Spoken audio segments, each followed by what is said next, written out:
ich merke es immer wieder, der Kopf ist einfach, er ist einfach ein sehr mächtiges Tool, das wir haben, in beide Richtungen, sowohl im Destruktiven wie auch im Kreativen. Und das ist halt dann schon schade, oder? Und ich glaube, bei vielen Menschen ist er halt sehr destruktiv und aktiv. Und ja, und so steht man sich halt dann wirklich auch selber im Weg, oder? Und schlussendlich, ja, es kann dir eigentlich nichts passieren. Ich weiß, es ist einfacher gesagt wie gemacht, oder? Aber eigentlich kann einem nichts passieren, wenn man einfach etwas versucht. Aber ich weiß auch, eben, ich kenne das auch, das Scham. Ibi. Ich kenne das auch, wenn man mit Scham zu kämpfen hat. Ich weiß noch, der du. In der Schule, wo ich Homöopathie-Ausbildung war, wo ich im ersten Jahr war. Oder? Und das ist auch etwas, das ist mir geblieben, das weiss ich jetzt noch. Und dort bin ich wirklich. Ich bin so ein bisschen abgelenkt. Dort habe ich kein Wort mehr rausgebracht. Oder? Dort bin ich im ersten Jahr gewesen, und jemand hat, also die Lehrerin hat was gefragt gehabt für die an die Prüfung gehen. Oder das ist, ich hatte 6 Jahre gehabt, und ich bin im ersten gewesen, und sie hat etwas gefragt für die an die Prüfung gehen, und hat mich gefragt. Und ich habe dann gezeigt,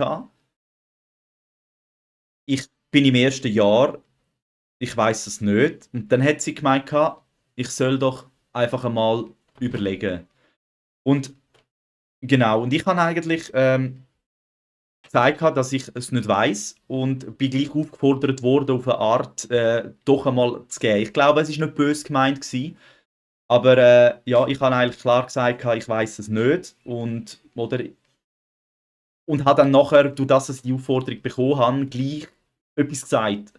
Und es ist mir so peinlich gewesen, was ich dort rausgelassen habe. Es ist mir einfach so peinlich gewesen. Und ich weiß jetzt nicht mehr, woher es gekommen ist, aber genau, eben sich einfach mal Sachen wagen. Und ich glaube, Scham ist etwas, wo einem zurückhält. Oder? Und darum klein anfangen. Oder nicht kleine Sachen anfangen, wo man etwas verändern will, dass man ja, kleine Erfolge hat, die sich summieren, dass man merkt, hey, es ist gar nicht so schlimm, wie ich mir das immer ausmale. Oder halt mit der Situation umzugehen. Und ich habe halt gelernt, ich kann halt mega gut umgehen mit Situationen, wenn ich darüber rede.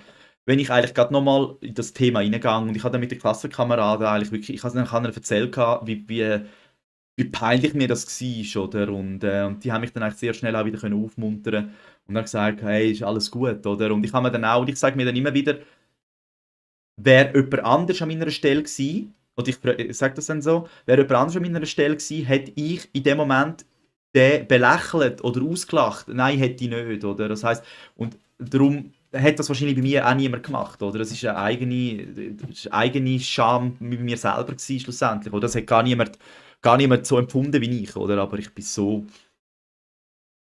am liebsten wäre ich brüllend heimgerannt, oder?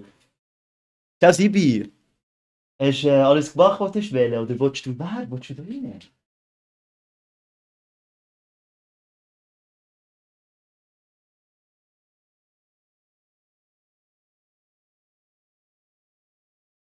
Ja, der Katzfritz. Er hat gelernt, das Körbli, hat er gelernt, mit der Kralle vorziehen und dann selber reingehen. Hat er jetzt nicht gemacht, aber hat gedacht, das findet er noch lustig. Dort. Und schaut wirklich raus, der Captain Simbi. Ja, genau.